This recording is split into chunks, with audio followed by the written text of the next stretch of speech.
നമസ്കാരം. പ്രധാനമന്ത്രി നരേന്ദ്രമോദി ചില ഔദ്യോഗിക ഉദ്ഘാടനങ്ങൾ, ഷിപ്പ്യാർഡിലെ ചില ഉദ്ഘാടനങ്ങൾ നടത്തി കഴിഞ്ഞു.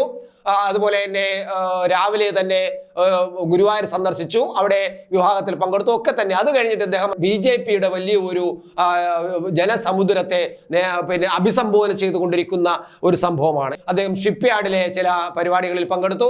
ആ ഷിപ്പ്യാർഡിലെ പരിപാടിയിൽ പങ്കെടുത്തപ്പോൾ അദ്ദേഹം പറഞ്ഞത്, എനിക്ക് ഇന്നത്തെ ദിവസം എന്നത് ഏറ്റവും വലിയ ധന്യമായ നിമിഷമാണ്, സൗഭാഗ്യകരമായ നിമിഷമാണ്. കാരണം കേരളത്തിൽ എനിക്ക് വലിയ ഒരു ഉത്സവത്തിൽ പങ്കെടുക്കാൻ കഴിഞ്ഞു.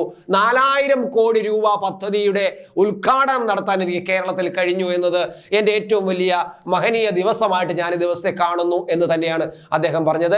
കൊച്ചി വെല്ലിംഗ്ടൺ ഐലൻഡിൽ കൊച്ചി രാജ്യാന്തര കപ്പൽ അറ്റകുറ്റപ്പണി കേന്ദ്രം, ഡ്രൈ ഡോക്ക്, അതുപോലെ IOCയുടെ LPG ഇറക്കുമതി ടെർമിനൽ തുടങ്ങിയ 4000 കോടി രൂപയുടെ പദ്ധതികളാണ് അദ്ദേഹം കൊച്ചിയിൽ ഉദ്ഘാടനം ചെയ്തത്.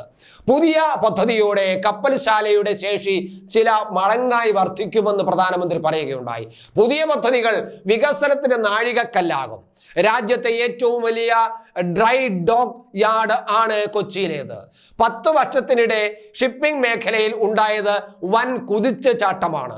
കേന്ദ്ര പരിഷ്കരണ നടപടികൾ കാരണം പ്രമുഖ മേഖലയിൽ നിക്ഷേപം കൂടിയിട്ടുണ്ട്.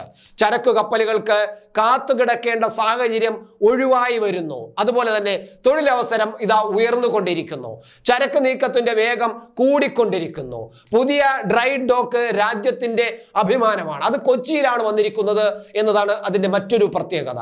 കപ്പൽ അറ്റകുറ്റപ്പണികൾക്ക് വിദേശ രാജ്യങ്ങളെ ആശ്രയിക്കുന്ന സാഹചര്യം ഒഴിവാക്കും. ഇത് പ്രധാനമന്ത്രി അവതരിപ്പിച്ച ഏറ്റവും പ്രധാനപ്പെട്ട ഒരു ഇടനാഴിയാണ് ഇത്, ഇന്ത്യ യൂറോപ്പ് വികസന ഇടനാഴി. അതിന്റെ ഒരു ഭാഗം തന്നെയാണ് ഇപ്പോൾ കൊച്ചിയിലെ ഷിപ്പ്യാർഡിലെ ചില പദ്ധതികളുടെ ഉദ്ഘാടനം എന്ന് തന്നെയാണ് പ്രധാനമന്ത്രി പറഞ്ഞത്. എന്തായാലും ഗവർണർ ആരിഫ് മുഹമ്മദ് ഖാനും അതുപോലെ മുഖ്യമന്ത്രി പിണറായി വിജയനും ഒക്കെ ഈ ചടങ്ങിൽ പങ്കെടുത്തിരുന്നു.